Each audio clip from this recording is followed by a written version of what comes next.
থেকে মুখ ফিরে নিয়ে কোরআন থেকে দূরে সরে গিয়ে অতি মাত্রায় দুনিয়ার দিকে ঝুঁকে পড়ার কারণেই মুসলিম জাতি দুর্বল হয়ে পড়ে। আর এখান থেকেই আমাদের পিছনে পড়া শুরু। আমি জ্ঞান বিজ্ঞানের কথা অনেক বললাম, কিন্তু জ্ঞান বিজ্ঞানের থেকেও বর্তমানে সবচেয়ে বড় যে শক্তিটি প্রয়োজন সেটা হলো ঐক্য, পুরো মুসলিম উম্মার ঐক্য।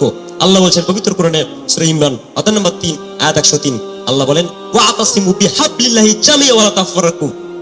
আল্লাহ বলেন তোমরা আল্লাহর রজ্জুকে শক্তভাবে আঁকড়ে ধরো, পরস্পর থেকে বিচ্ছিন্ন হয়েও না। অন্যান্য আয়াতের মতো এই আয়াতের উপরেও আমল করা ফরজ।